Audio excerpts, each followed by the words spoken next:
kusile sompaka kwase ngalele kusile sompaka Audio Jungle.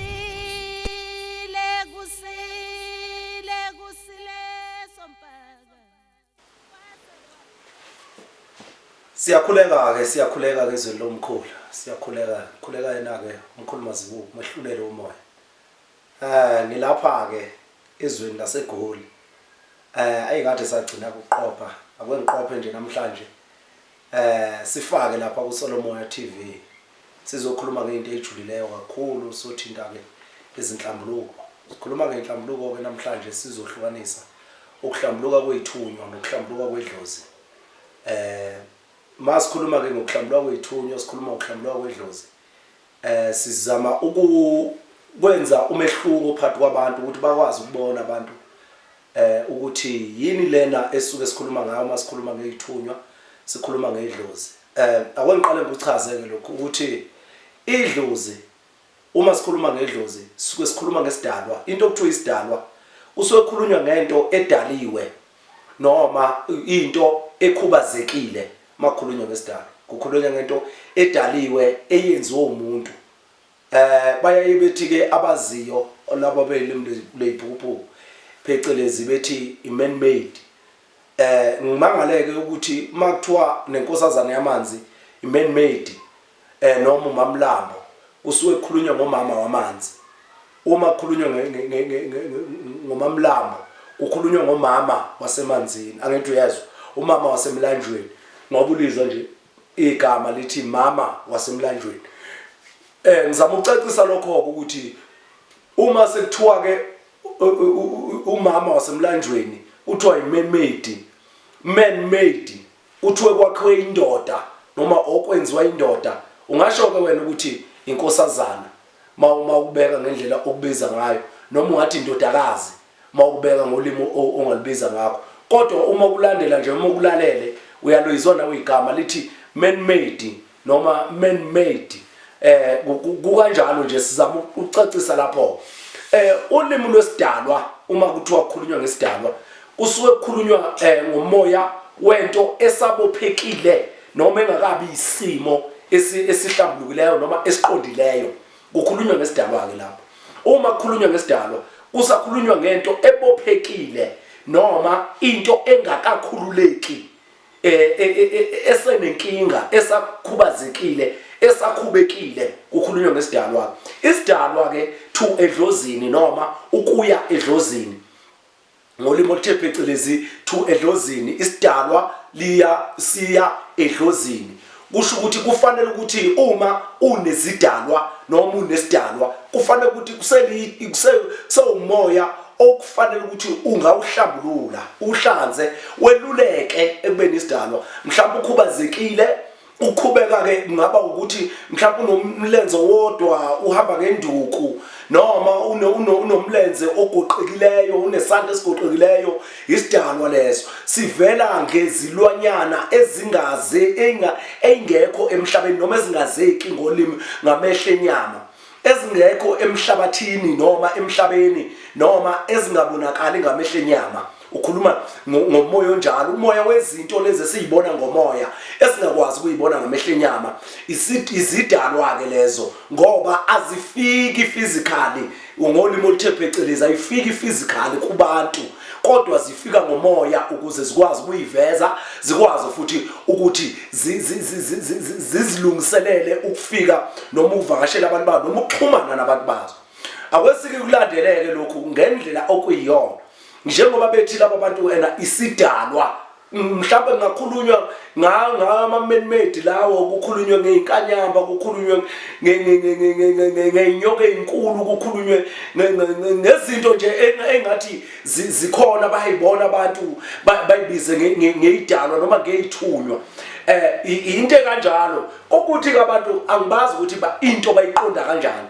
Kodwa nje uma silandela umoya wesidalwa sisuke silandela umoya ongakakhululeki ongakakhululwa Uma ke usukhulula uyawuhlambulula ugeze, ungawugeza ngeimpande, ungawugeza ngamanzi, ungawugeza ngeyiwasho, lokho nalokho nje okwazi ukuthi ugeze ngawo, ukhiphe kubeni isidalwa, ukhiphe kubeni isilwane, kodwa ubuyele kumuntu, usuba umuntu ngqo lo osuke eze kuwe efuna ukudlulisa umyalezo. Kuba kanjalo ke uma abantu sisuke sibageza isidalwa, uma abantu sisuke sibageza isidalwa basuke belindele ukuthi uma umgeza isidalwa manje umuntu kufanele ukuthi uqhuma inhlanhla noma kungena imali noma athola umsebenzi manje. Leyo nto ingenzeka uma siye ethunyweni ngoba izolo ezoqala, ingenzeka uma siye ethunyweni ngoba izolo ezoqala ukuthi uma sikuhlambulula sithi sikuhlamba imimoya, uma sikuhlambulula sithi sikuhlamba imimoya bese imimoya isuka kuwe kusala umoya, isuka kuwe kusala umoya, ngiphinde isuka kuwe imimoya idilike kuwe bese kusala umoya.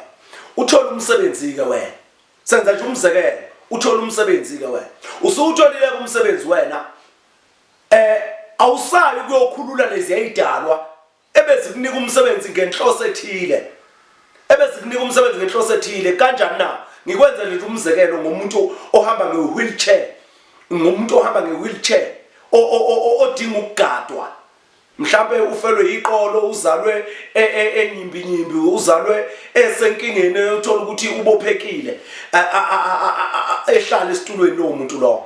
Uma ehlala esitulweni lo muntu lowo, mhlawumbe unomuntu omgadayo, maye nomuntu omgadayo kusho ukuthi lowo muntu lowo akakwazi ukuphila ngaphandle kwalowo muntu ozoba seduze kwakhe ukuze kwenzeke izinto. Mhlawumbe uye toilet, uyamqukula, mhlawumbe uyochama, izinto ezinjalo. Lesi sidalwa ke siyakwazi ukuthi sikuphi izinto ezinhle sihleli khona lapha esitulweni, sikuphi izinto ezinhle sihleli khona la esitulweni lesi sidalwa lesi. Ngiphinde ngicacise lokho, lesi sidalwa lesi siyakwazi ukuphi izinto ezinhle sihleli khona lapha esitulweni. Okay, kanjani na? Mhlawumbe ngenza umzekelo, mhlawumbe lo muntu lo uyamgada, awazi wena ukuthi ngoba umgada nje ukubekela imali, abeka imali ebhange, abeka imali ayibeke ngendlela azoyibeka ngayo ukuthi uzukwazi wena ukuthi mhlawumbe ngoDisemba ngoba sazi ukuthi oDisemba ibona bokuthi kudliwe imali. Okay, ayibeka imali kuze boDisemba, ebekela wena ungazi wena, akubekele ngomsebenzi owenzayo kuye, ukwazi kuyomchamisa, ukwazi uma efuna ukuyitolo, efuna ukuya kuphi eya ko Home Affairs, eya ko Mabank, eya kuphi umlekelele lo muntu, umlekelele, umphathe, umthathe uhambe uyombeka lapho, uphinde umbuyisela endlini, umfaka endlini, wenza yonke into. Lo muntu ke akubekela imali azugcine wena bese kunika leyo mali leyo mase kufike isikhathi isokuthi akunike, mhlawumbe uyakusurprise ngolimi lwephukuphuku, uyakusurprise ukuthi ukwazi ukuthi uthole izinto ezinhle bese ethi nansi imali ebengikubekela yona, lokhu waqala ukungenzela lokhu eyokubonga ukuthi wena ungenzele lokhu. Mhlawumbe ke usuyahamba wena ke manje usiyogcina izidingo zakho bekufuze ngabe uyazenza, uyohlanza amacala akho bekufuna ngabe uyawagcina, uwagcinele lawo macala, ngokunjalo izinto zenzeke. Ngiqonda ukuthini ke mangisho njalo, ngithi isidalwa ke, isidalwa sifana nesiboshwa, sifana nento engakwazi ukuzenzela izinto. Isidalwa into engakwazi ukuzenzela izinto kodwa edinga umuntu ukuthi ayilekelele. Abakamoya ke lapha, abakamoya basemoyeni basiphilela impilo emoyeni, thina sisenyameni sibaphilela impilo enyameni. Basemoyeni basiphilela impilo emoyeni, thina sisenyameni sibaphilela impilo enyameni. Okusho ukuthi abangakwazi ukwenza kwelikamoya kufanele ukuthi beze kithi sizokwazi ukubenzela. Abangakwazi ukwenza kwasemhlabeni bekwelikamoya bona kufanele ukuthi beze kithi esikhona emhlabeni sizokwazi ukuthi sibenzele khona. Ngizama ukucacisa lapho ukuthi isidalwa into enjani, isidalwa into enjani, bese siyabuya ke siza lapho ukuthi isidalwa to edlozini noma isidalwa ukuya edlozini noma uyitransforma ngolimi leyihula uyisa edlozini, ukuthi idlozi nesidalwa into eyodwa, idlozi nesidalwa into eyodwa kodwa esebenza ezigabeni ezahlukene. Into eyodwa esebenza ezigabeni ezahlukene idinga ukuthi ukuze iye edlozini ukwazi ukuyisusa ekubeni isidalwa. Ukwazi ukuyisusa ekubeni isidalwa isiya edlozini. Ngikhuluma ngesidalwa nedlozi, ngikhuluma ngesidalwa nedlozi ukuthi kwenzakalani phakathi kwesidalwa nedlozi. Isuka edlozini esidalweni iya edlozini. Nakho isidalwa sesiyasiqaqa manje silokhu sivela ngamahashi angabantu, zinyoka ezingabantu, zinyoka ezinkulu, zinkosazana, zinkosana zamanzi, sivela ngamakhosi, avela ngabantu abadumile, asiyiso president, abantu aba-actayo nazo zonke lezo zinto. Izidalwa lo muntu akakaveli ehuye engwakini, akakaveli ehuye. Lento isakhomba ukuthi iyisidalwa ngoba ayikabi lento yaziyo. Wena ubona inkosi yakwaZulu, ubona inkosi uShembe, ubona inkosi yakuphi lapha nje abaneyinkosi khona. Uyayibona inkosi noma ubona abantu abadumileyo, ubona uMandela, ubona oThabo Mbeki, ubona oZuma, obanibani. Kodwa manje evela njengomuntu ongathi nihlobene, evela njengomuntu ongathi nisendaweni eyodwa, kufanele ukuthi uyomenzela into ethile noma bese wena uyitshela la ekhanda lakho ukuthi hayi kusho ukuthi ngimkhulu ngoba nakho ngivelelwa abantu abakhulu, kusho ukuthi ngimkhulu. Yebo, ngokukamoya uyakutshengisa ukuthi abantu ohamba nabo bakhulu, kodwa manje abakwazi ukuyiveza ngoZuma ungesiwa kaZuma. Wena ungazalwa igazi likaZuma, uhlangana kanjani noZuma wena ngoba phela wena ungwaka Mazibuko? Uhlangana kanjani noZuma? Isidalwa leso, ilento okuthiwa isidalwa kukhulunywa ngayo. Imemedi uhlangana kanjani enkosazana yamanzi wena ngoba phela wena usemhlabeni ohlabayo, usemhlabeni osemhlabathini, umzimba wakho usekuwe, awukho kwelikamoya. Manje ke ile nto kufanele ukuthi sikwazi ukuyihlukanisa ukuthi lento iyini lento okuthiwa isidalwa eya edlozini, iyini lento isidalwa eya edlozini. Akwesiyiqale lapha sibuye la esidalweni. Isidalwa sona siyiso singayiveza ke ngeenyoka, amahashi, inyoni, abantu abazinyoni abanamaphiko, zonke lezi zinto lezi bendiza phezulu kwenzeka ngendlela okwenzeka ngayo, kuyiveze kanjalo. Asikisi kusuke leyo nto ingaka bengithinteke indaba yesidalwa. Isidalwa sisuka siya edlozini. Ngathi ukuvela kwezidalwa lezi sibiza ngomemedi, amahasha ngabantu, zinyoke ngabantu, uma ukulandelisa lezo zinto lezo uyilandelisa kusuke kuseyisidalwa esingakakwazi ukufinyelela kuwe, esingakahlambuluki ukuthi singaxhumana nawe. Manje uma kuvela kanjalo kudinga inhlambuluko. Mhlawumbe masiqala ke sithi siyahlambulula, sikusemanzini, sikuhlambulule, sikunika impande, sikunika iwasho, sikunike lokho esingakunika khona ukuze ukwazi ukuthi uhlambuluke, liphume lesa sidalwa ekubeni isidalwa sizoba umuntu.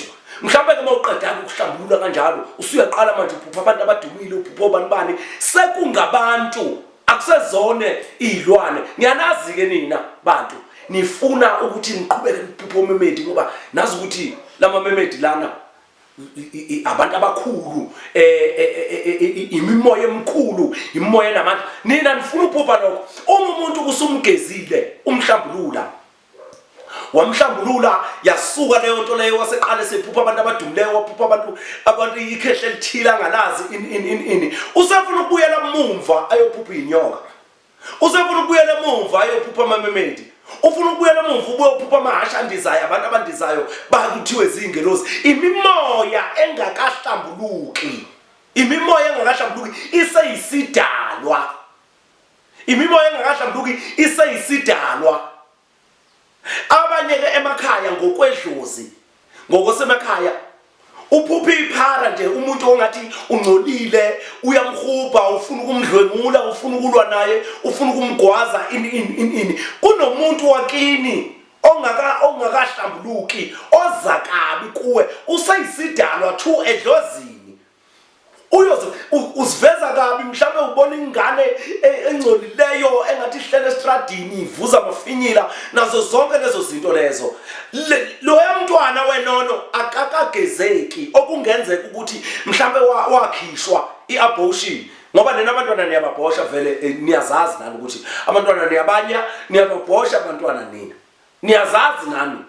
niyazazi nani uphupha umuntu ehamba engathi uye emanzini afica amanzi engcolile athi amjikisa amanzi angakwazi ukungena agcwele vele umntwana wambhosha lapho vele akhulunywe kwakho nambhosha umntwana nambulala nina ngoba vele abantwana niyababhosha nenza lento okuthiwa ibhoshin lena niyisho hamba ukwenza ibhoshin uma ungakafuni ukuba nomntwana hamba uyobhosha umuntu niyababhosha vele abantwana khulumani nje kahle nisho ukuthi thina abantwana siyababhosha niyababhosha vele sebefikile ke bangcolile mhlambe kuvela umuntu engathi kuthiwa uma mncane wakho vele ugogo wakho wambhosha lo mntwana wambulala vele wamkhipha ugogo wakho ozala uma wakho noma ozala ubaba wakho kanjalo vele umuntu kuthiwa ubaba omncane wakho noma umalume wakho ngokunjalo afike kabi lo muntu njalo uvakashela kabi lo muntu vele ugogo wakho ozala ubaba wakho wambhosha lo mntwana wamunya nje kahle wamkhipha ngaphansi wambhosha lo mntwana lo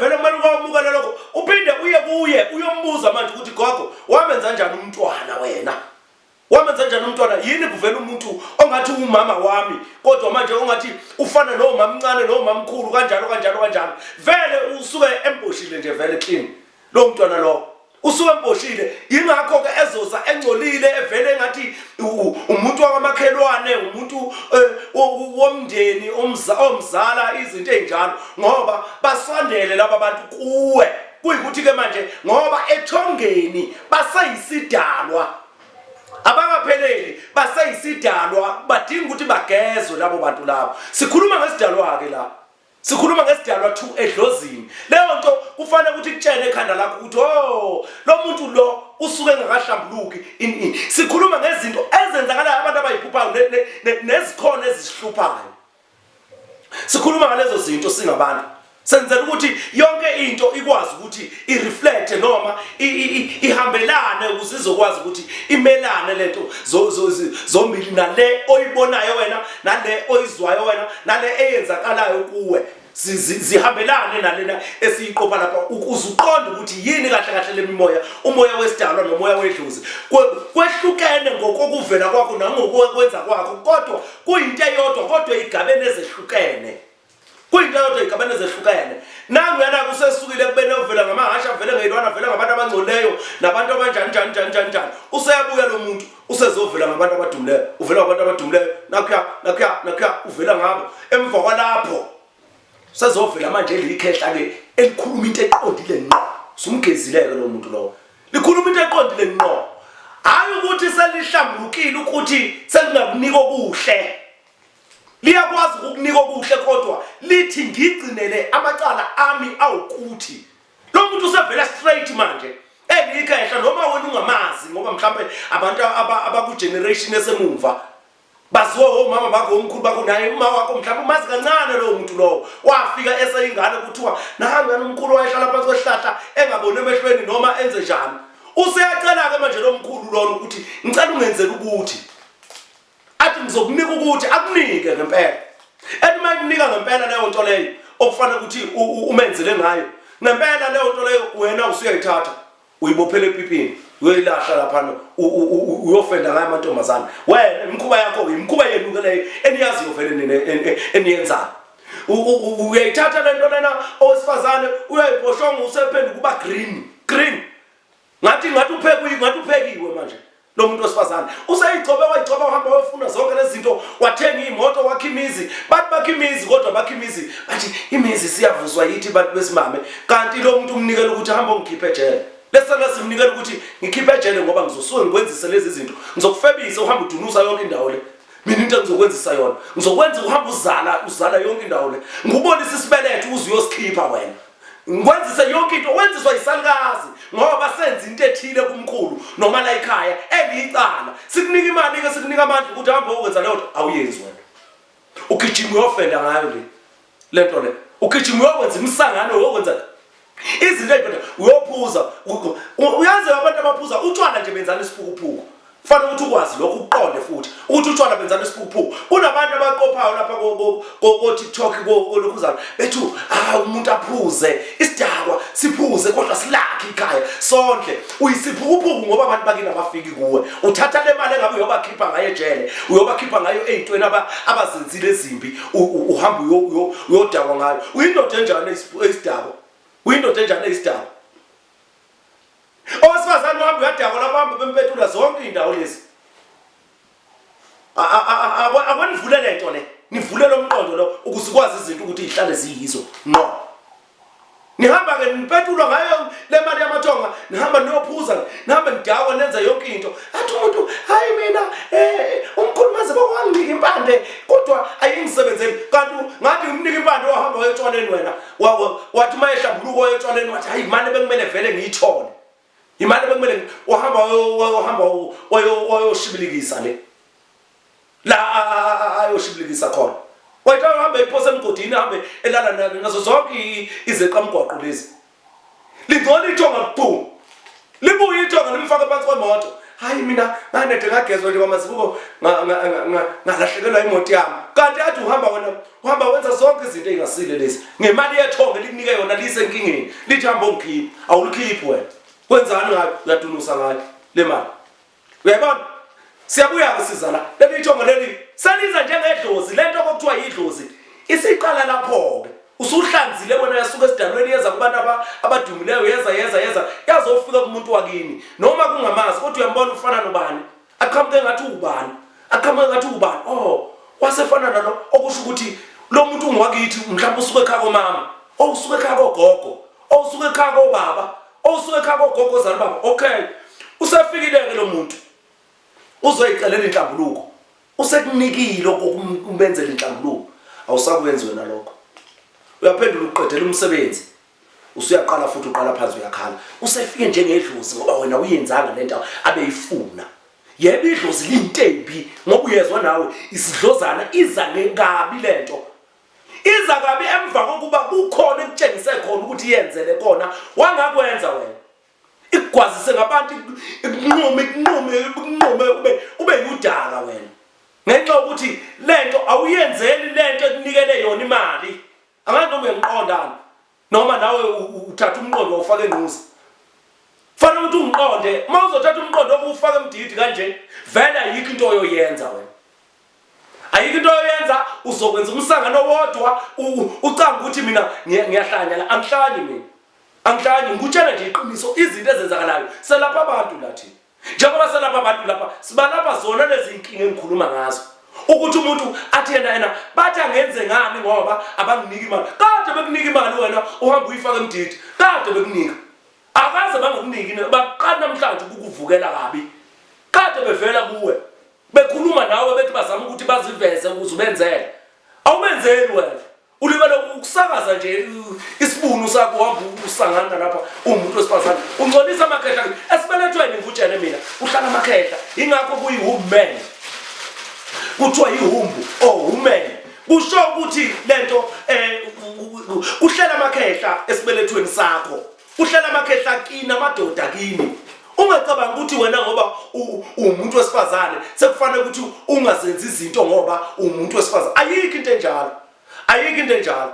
kufanele ukuthi uyiqondeke leyo nto leyo ukuthi ngoba uyiwoman nje wena umuntu wesifazane uyiwoman laba abantu bakini amakhehla awusiyo ugogo man wena awusiyo umama man wena uwoman umbu omele isibeleko esihlela amadoda okuyindlu yamakhehla uyabona isibeletho indlu yamadoda ingakho nomyeni wakho onikwe yena kufanele ukuthi uma nilele ashiya amadoda kuwe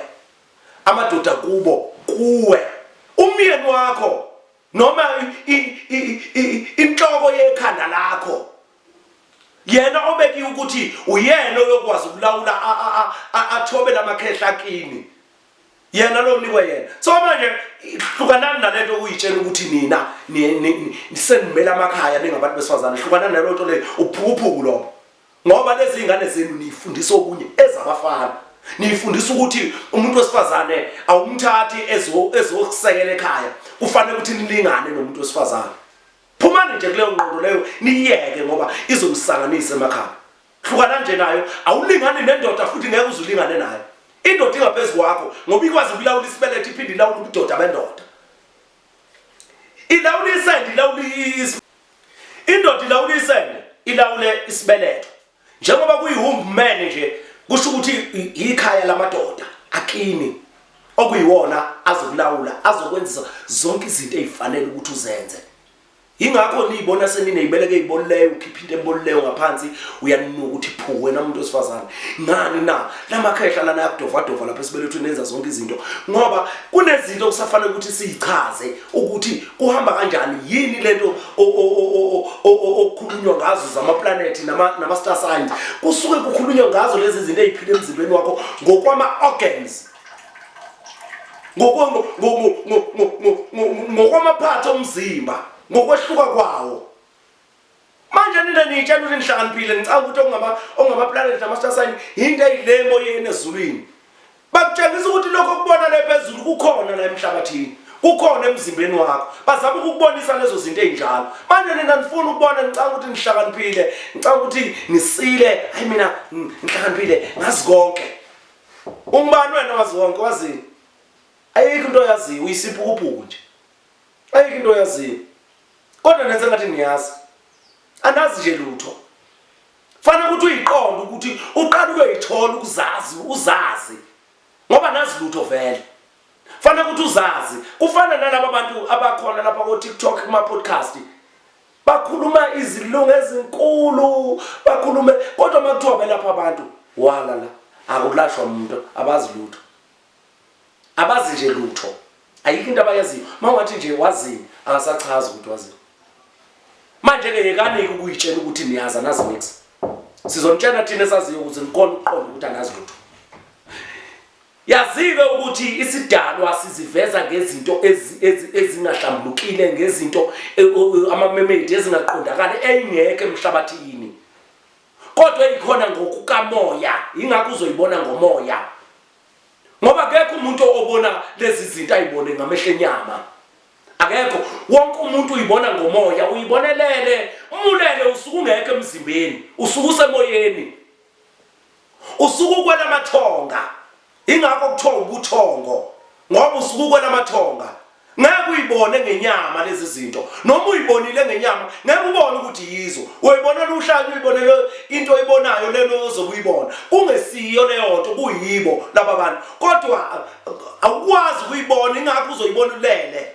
Bakutshene usulela ukuthi hayi bekuwukuthi lokhuyana. Fanele niqonde ningacabanga ukuthi nizobona izinto ngaphandle kwemaye ukuthi nigangile.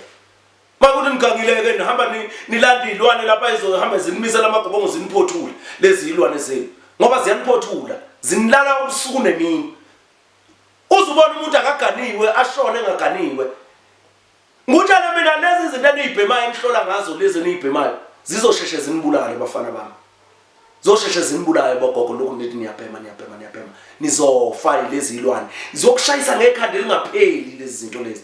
Zikushayisa ngekhanda lingapheli zikuthathe ushone isikhathi singakafiki ubuye uzohlupha. Usudinga ukugezwa. Ngoba nami nilanda izilwane lokhu nithi uyabhema ugogo nishaya idosha nithi nina imkhuba yenu leni yenzayo. Imkhuba yenu leni yenzayo isazonibulala lezi zinto. Alikho ithongo elihlambulukileyo, alikho idlozi elihlambulukileyo elingabhema isinemfu. Alikho. Kunalento futhi engisafuna ukuyichaza mase ngene ezithunyweni sengijula. Ezithunyweni ngoba ngizongena ezithunyweni nethongo ukuthi yini lezi zinto lezo. Bengizachaza idlozi nje. Alwazi idlozi kuyiveza ngamabhube esingezingwe ngani kuthi usuku nedlozi elihlambulukileyo. Kungani kuzoyiveza ngelwane?